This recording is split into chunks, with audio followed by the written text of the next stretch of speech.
আসসালামু আলাইকুম। আমরা চলে এসেছি আরেকটি শর্টসে। এখানে আমরা দিনাজপুর বোর্ড ২১-এর একটা প্রবলেম সলভ করব। এই প্রবলেমে বলা হয়েছে এ একটা ভেক্টর যার মান ৫ নিউটন এবং বি আরেকটা ভেক্টর যার মান ৮ নিউটন এবং এ বি এর মধ্যবর্তী কোণ ৬০ ডিগ্রি এবং বি হলো যে ওয়াই অক্ষ বরাবর কাজ করছে, যেটা চিত্র থেকে দেখা যাচ্ছে, এবং এ হলো যে ওয়াই অক্ষের সাথে ৬০ ডিগ্রি কোণে কাজ করছে।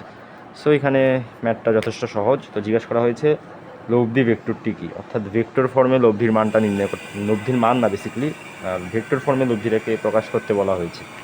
সো এটা সহজ। কী করবো এখানে প্রথমে আমরা এ এর এক্স অক্ষ বরাবর যে উপাংশ সেটা নেব।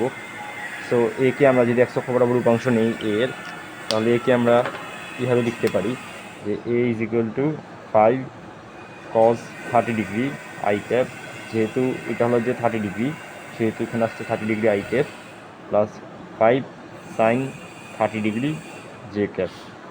আর বি হবে আপনাদের 5, বি হবে হচ্ছে 8 জে ক্যাপ, কারণ বি শুধু ওয়াই অক্ষ বরাবর কাজ করছে। সো আপনি জাস্ট এ প্লাস বি বের করবেন, এটাই হলো যে আপনার কাজ। সো এটা করা একদম ইজি।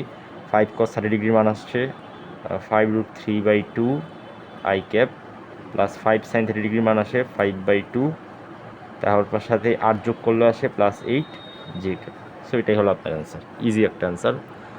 আশা করি বুঝতে পেরেছেন। আসসালামু আলাইকুম।